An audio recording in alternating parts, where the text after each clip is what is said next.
What it do, beloved? It's the squad coming at y'all with a new chapter. Oh, yeah. Chapter 10, Book of Matthew. We're going to dive up in there. My boy. Perfect timing.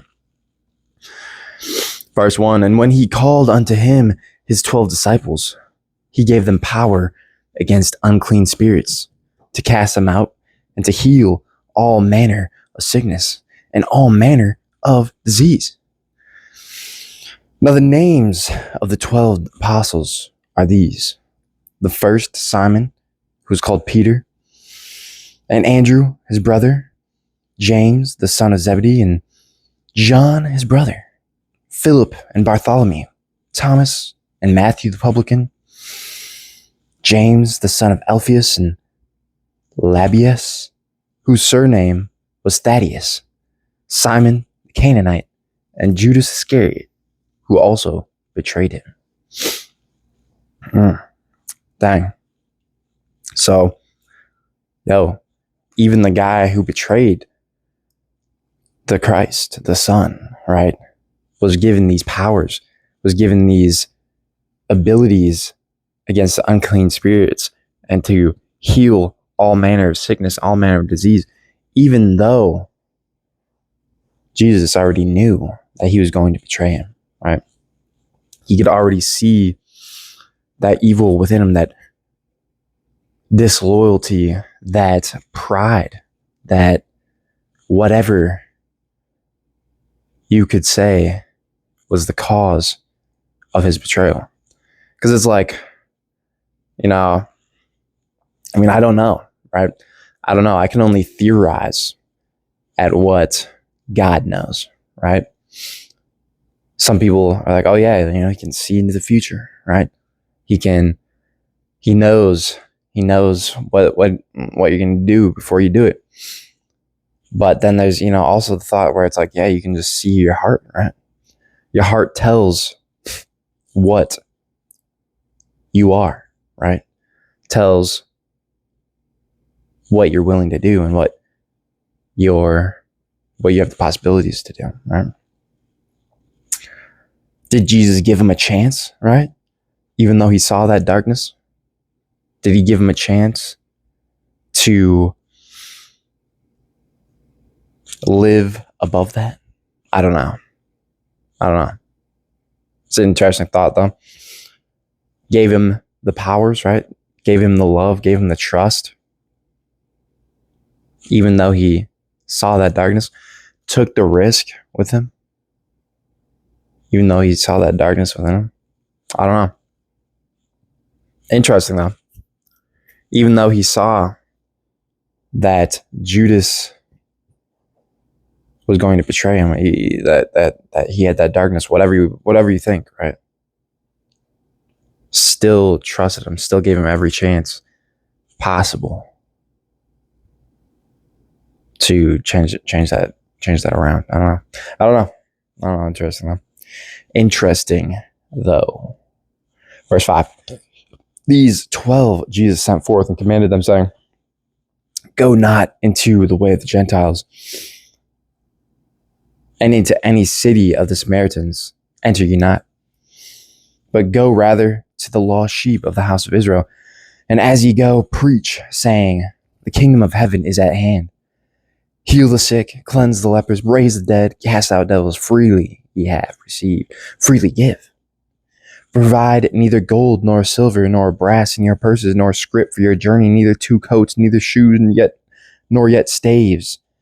For the workman is worthy of his meat. And into whatsoever city or town ye shall enter, inquire who in it is worthy, and there abide till ye go thence. And when ye come into a house, salute it. And if the house be worthy, let your peace come into it. But if it be not worthy, let your peace return to you. And whosoever shall not receive you, nor hear your words, when ye depart out of that house or city, Shake off the dust of your feet. Verily I say unto you, it shall be more tolerable for the land of Sodom and Gomorrah in the day of judgment than for that city. Now, I know I did bite off quite a bit there, but I feel like we can get through this. I feel like we can talk about this in an orderly fashion, in a timely manner, right? So, Jesus sent them forth, right? Telling them, now this part caught me, right? This part caught me. Go not into the way of the Gentiles, right? Don't go out talking to the world, right? Don't go spreading this message to the regular schmegulas, right? Don't go out and prioritize the people that are not promised, right? That are not the chosen, correct?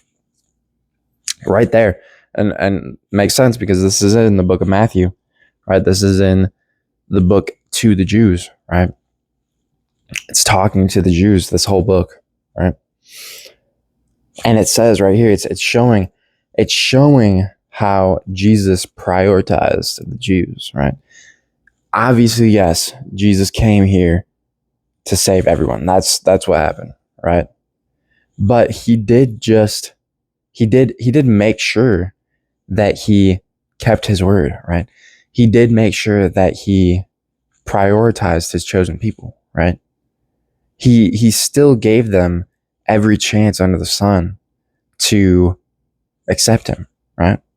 Because at the end of the day, yeah, like those are those people, right? Without those people, we wouldn't have Jesus, right? Without those people, we wouldn't have been saved, right? Not saying that they are the ones that saved us, but without their story, without their history, without their relationship with God, Jesus would not, whether that was good or bad, which was both, right? We wouldn't have Jesus, right? We wouldn't have the opportunity to be saved in the way that we are saved today, right? So even though you can have your opinions on them, that is the brass tacks, all right? Doesn't mean we got to worship them today, but just to know they are the reason, right? And Jesus is making a point to go after him, to make sure that they get the first opportunity to accept him, right? I think I would assume, I don't know, I feel like he probably knew that they weren't going to accept him, right?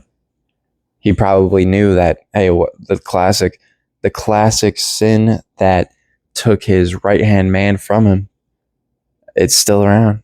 That pride, you know what I'm saying? One of the main sins to this day, right? Within man's heart, pride, thinking that he's more than what he is, right? A difficult part. Everyone struggles with it, I think. But yeah, it's just interesting, you know. He's showing, he's making that point. He's talking to the Jews. He's saying, "Hey, I'm here for you. Like I'm the Messiah. I'm the one that's prophesied. I'm coming here. I'm putting you first, right? Coming to you. I'm not coming to the Gentiles. I'm coming to you first, right? Because we have had this relationship that means something, right? I'm coming to you. I'm telling you first. I'm letting you know I love you, right? I'm here for you. I'm here to help you, right? So just interesting. Just interesting. Going to the lost sheep of the house of Israel. Preaching the kingdom of heaven is at hand. Letting them know, hey, the prophecy of the past 1,000 years, right? The kingdom, the Messiah that's here to bring in the kingdom. You know, it's at hand, right? Dang, bro. I got the allergies, bro. Raw going crazy with the itching and all this, bro. Crazy. But kingdom of heaven is at hand. And I think the Jew, I think I've talked about this before, but the Jews had a different expectation of what the Messiah was going to be and what the kingdom of heaven was going to be, right? I don't know, right? But I don't think they realized that the kingdom of heaven was like a spiritual kingdom, right? I think, and also that like they're the chosen ones. They expect to like get the the promised land and stuff, have to have their kingdom right on earth, not realizing that earth is temporary, not realizing that the earth is tainted, right? And again, I don't know everything, and I don't know most of the stuff I'm talking about right now. I'm just thinking, right? Or maybe that's not the move. I don't know. But yeah, I just think the Jews might have been thinking something different than what it was, right? And that's part of the reason that they had a struggle understanding that Jesus was the Messiah, right? But at the end of the day, still could have just prayed. Still could have just asked God, right? Still could have just put God first and listened, right? And at least listened, right? I don't know, dog. I don't know.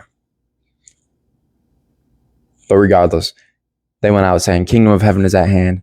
They were healing the sick, cleansing the lepers, raising the dead. And that's the other thing, bro. Like, they came with proof too, It's not even like they had to just listen. They were like, they were doing things to show proof, right? They had proof on top of their teachings, on top of their claims, right? They had proof. And telling them that they're coming in the name of Jesus Christ, the Son of God, right?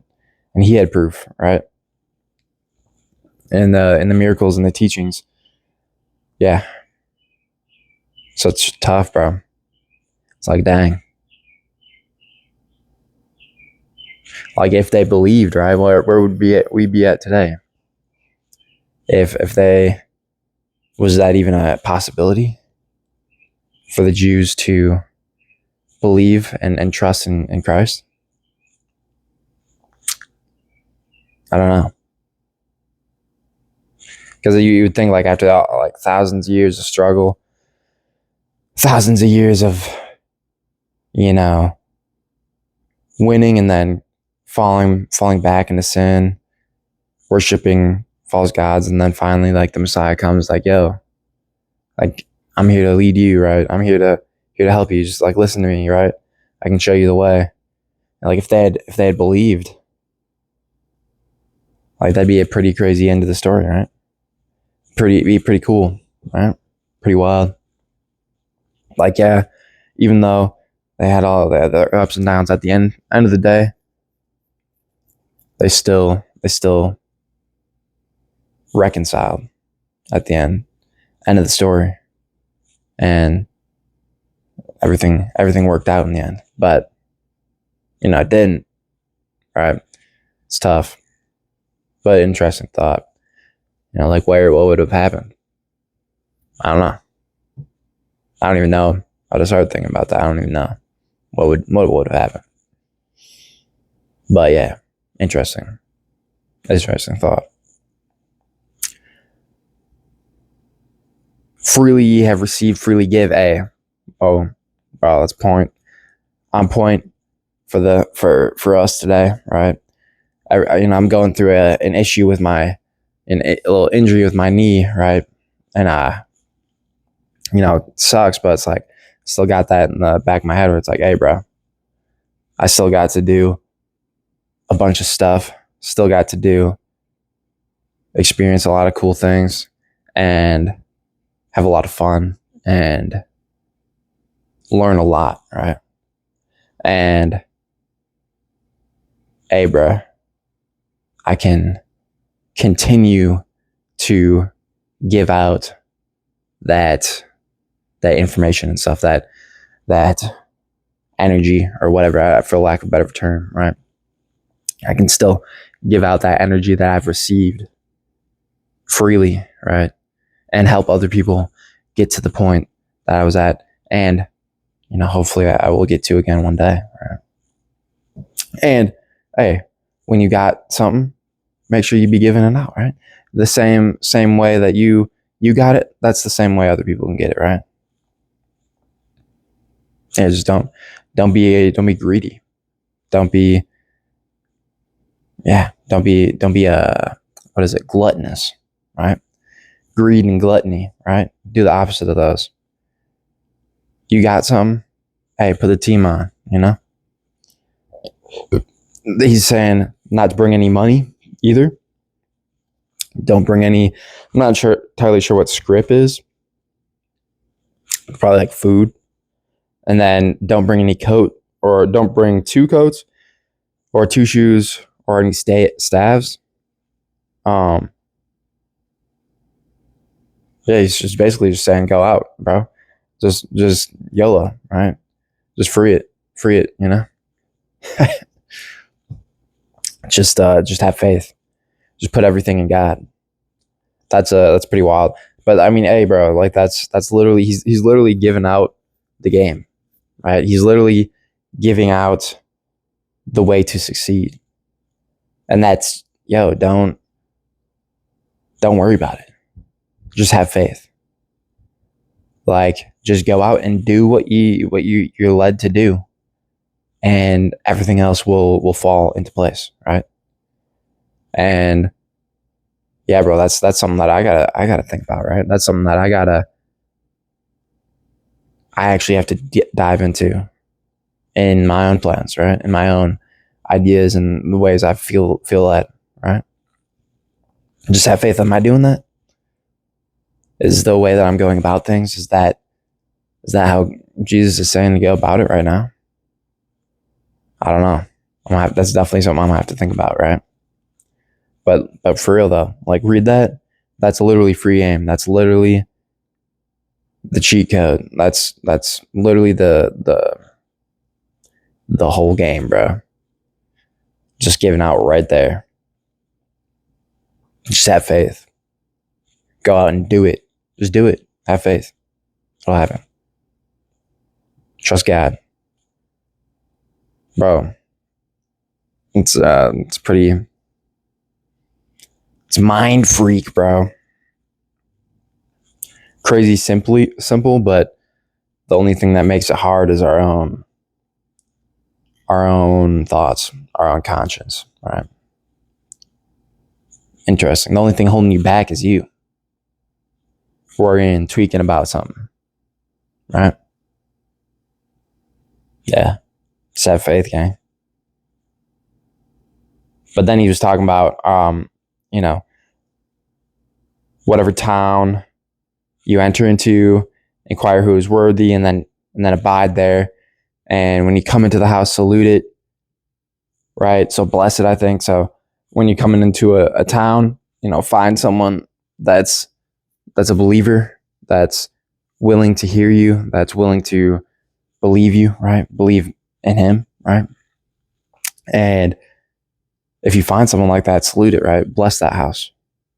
But if that, oh yeah, and the house be worthy, let your peace come upon it. So bless it, right? But if it be not worthy, let your peace return to you. So, dang. So they got the faith, they got the peace, right? There's nothing that's going to befall on them, right? There's no bad thing that's going to fall onto the apostles at the moment, right? They have that peace, they have that faith, right? And they can bestow that peace upon a house. But which would make that house not have anything grave or ill or bad fall upon it, right? But they can take that peace back, which is pretty crazy, right? I think that's what that peace is, right? And whosoever shall not receive you nor hear your words. Now this one's pretty tough. When you depart out of that house or city, shake off the dust of your feet. Don't even let a speck be left on you of that house, a crumb. Don't even let a crumb be left on you from that house. Because in verse 15, the last verse, Verily I say unto you, it shall be more tolerable for the land of Sodom and Gomorrah in the day of judgment than for that city. So when they're getting judged at the end, right? They denied Christ's own brothers, his own students, his own people, right? His own people, right? And that's the other thing, because he's going to the Jews, right? He's going to the Israelites, right? So at the end of judgment, they are in a worse spot than the classically, historically worst and most vile cities, lands, whatever, that God hated the most, that God destroyed viciously, right? None passed and none lived from there except Lot and his 2 daughters, right? Dang. That's pretty, if you think about it, right, that's a pretty heavy toll, that denying these people, even though you're the chosen ones, even though you're God's chosen people, by denying his students, his apostles, as the people that he walked with through his life here, which again, that's a pretty big deal, right? His chosen ones, his chosen ones, right? The chosen from the chosen, right? By denying them, you are making yourself a worse piece of garbo than the worst of the worst historically ever, that God hated the most. That's pretty tough, bro. So yeah, that would be why you would want that dust off your feet. You wouldn't even want to be, it's like walking through 18 piles of different animal, right? And walking up in the house with that on your feet, right? Possible, but even worse. But as an analogy, that's pretty tough, bro. But yeah, that's interesting. A lot to once again, I know I've said this at the end of every video, but a lot to think about. A lot of analogies that you can develop in your own head, and a lot of interesting advice and interesting teachings that you can take out of that if you think a little bit deep. Definitely a lot, right?